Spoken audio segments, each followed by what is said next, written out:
Jail road વિસ્તારમાં સેવા સદન દ્વારા હાથ ધરવામાં આવેલી ટ્રી ટ્રાન્સપ્લાન્ટની કામગીરી જે રીતે હાથ ધરવામાં આવી તેનાથી લાગી રહ્યું છે કે ટ્રાન્સપ્લાન્ટ કરાયેલું ઝાડ વૃક્ષ ન રહી લાકડું બની જશે।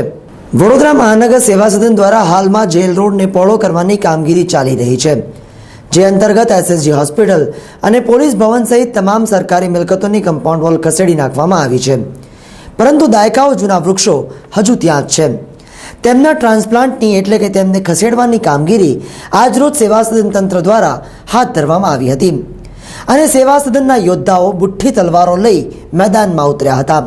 તમે આ ઝાડની જે સાઇઝ છે, એની જે ગર્થ છે અને એનું વજન છે એ પ્રમાણેના મશીનો આ છે જ નહીં, બરાબર। અને અત્યારે આ જે મેથડ જે નીકળી રહી છે એ બિલકુલ સાયન્ટિફિકલી ચાલે એવી વસ્તુ જ નથી।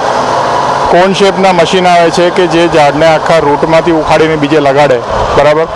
હવે આ લોકો એવું કહે છે કે અમારી પાસે 1 ફૂટના ગર્થથી વધારે ઝાડ ઉપાડી શકાય એવું ઇક્વિપમેન્ટ જ નથી, તો આટલા મોટા ઝાડને તમે ટ્રાન્સપ્લાન્ટ કેવી રીતે કરશો? અને ટ્રાન્સપ્લાન્ટ તમે મારી ઠોકીને કરી બી દીધું તો એ જીવશે ખરું?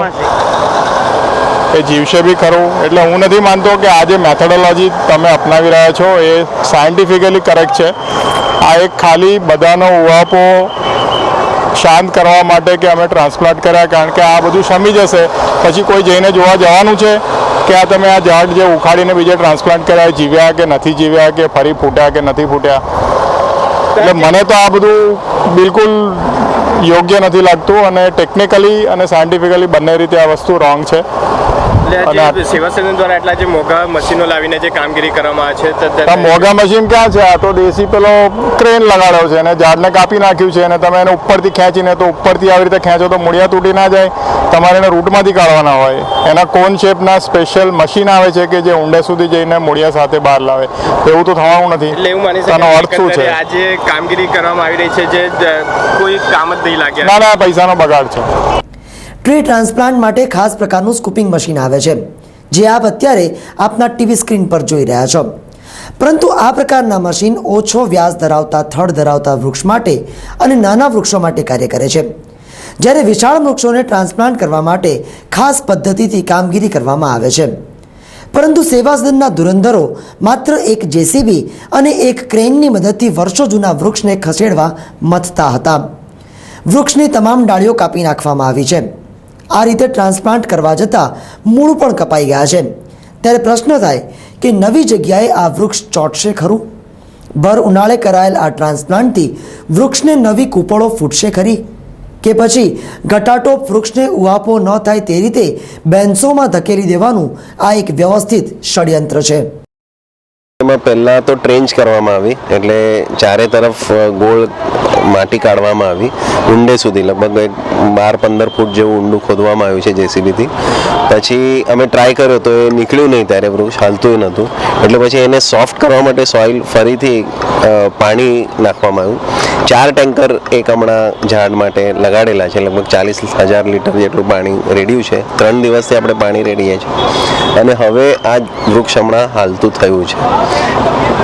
કઈ રીતે હવે આને ફરીથી રોપણ કરવામાં? એટલે હમણાં તો અહીંથી આ જો નીકળે તો પહેલાં તો નીકળે છે કે નહીં એ જોવું પડશે હજુ પણ, કેમ કે હલે છે હજુ સુધી, પણ જો નીકળે તો પછી લઈ જઈને આપણે જેલ રોડનો જે ગેટ છે એટલે જેલનું જે કમ્પાઉન્ડ છે એની અંદર જ ફરીથી મોટા ટ્રેન્ચ લાંબી કરવામાં આવી છે, ઊંડો ખાડો કરવામાં આવ્યો છે અને એના 4 વૃક્ષો પછી ત્યાં જઈને લગાડવામાં આવશે।